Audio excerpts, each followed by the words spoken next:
खुद ही संभल जाएगा। एक मोटिवेशनल स्पीकर की मैं एक स्टोरी सुन रही थी। उसने बड़ी ही छोटी सी व्यवहारिक सी एक कहानी सुनाई, लेकिन अगर हम ध्यान से उसको अगर गहराई से सोचे तो है बड़ी गहरी और बड़ी ही अच्छी बातें बताई गई है। वो मैं आप सभी के सामने शेयर करती हूँ। एक गांव में दो बच्चे दोस्त थे। उनमें एक 6 साल का और एक 10 साल का था। वो साथ साथ में रहते, खेलते कूदते। ऐसे ही वो एक दिन खेलते खेलते किसी गांव से बाहर निकल गए। गांव से बाहर आउटसाइड में जाकर वो खेलने लगे। तो खेलते खेलते वो जो बड़े वाला 10 साल का बच्चा था, उसका पैर स्लिप हो गया और वो कुएं में गिर गया। जब वो कुएं में गिरा तो जो 6 साल का छोटा बच्चा था, उसने वहां आसपास देखा, चारों तरफ उसे बचाने वाला कोई नहीं मिला।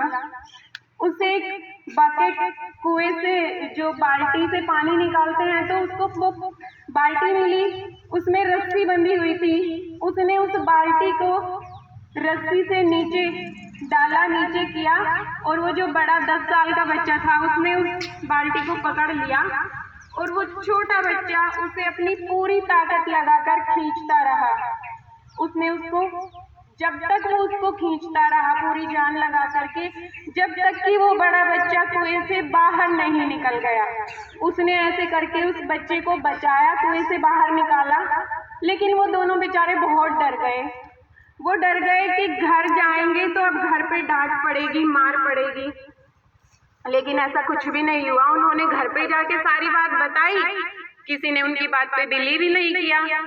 कोई नहीं माना कि ऐसा भी कुछ हो सकता है। एक 6 साल के बच्चे ने 10 साल के बच्चे को कैसे निकाला, वो भी कुएं से बाहर निकाला।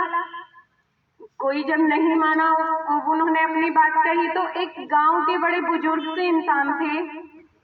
उन्होंने कहा, नहीं, ये सच कह रहे हैं, ऐसा हुआ है। सब गांव वालों ने पूछा, आप कैसे कह सकते हैं कि ऐसा हुआ है? बोले, ये काम सच में मुश्किल है, लेकिन उस बच्चे ने ऐसा किया है। उसने ऐसा किया क्यों? क्योंकि उसने जब अपने चारों तरफ देखा तो उसे कोई भी वहां ऐसा नहीं मिला जो उसे ये कह सके, यू कांट डू दिस, तुम ये नहीं कर सकते। इवन उसे अपना चॉइस भी ऐसा नहीं मिला कि वो खुद से ये कह सके कि नहीं, मैं नहीं कर सकता, क्योंकि he had no choice। उसके पास कोई चॉइस ही नहीं थी उस काम को मना करने की, तो उसने वो काम किया। अगर आप भी ये सोच ले, आपको कुछ भी लक्ष्य अपना बनाना है, कोई भी काम करना है, और आप ये सोच ले that you have no choice, आपके पास कोई विकल्प ही नहीं है, तो आप उस काम को बिल्कुल कर सकते हैं। कोई भी ऐसी ताकत नहीं है कि हमें ये मना कर दे कि नहीं, हम ये काम नहीं कर सकते। बड़ी छोटी सी स्टोरी थी, लेकिन बड़ी गहरी बात बोल गई कि उसके पास कोई विकल्प ही नहीं था।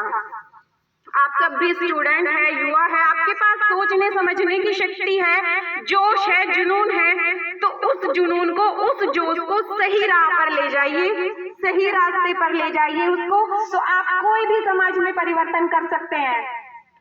आप जितना चाहें उतना चेंजेस ला सकते हैं, लेकिन मैं इस बात से भी डिनाई नहीं कर सकती हूँ कि उसके लिए आप जीना ही छोड़ दें। भाई, आप कुछ सोचे, मुझे ये करना है, मुझे IAS बनना है, PCS बनना है, और उसके चक्कर में आप बस किताबी कीड़ा बन के रह जाए, व्यावहारिक ज्ञान कुछ ना ले।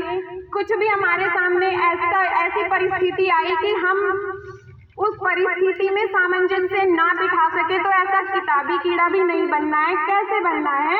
पॉजिटिव रहते हुए, जीवन को जीते हुए अपने लक्ष्य को हासिल करिए, और आप सच में कोई भी लक्ष्य हासिल कर सकते हैं।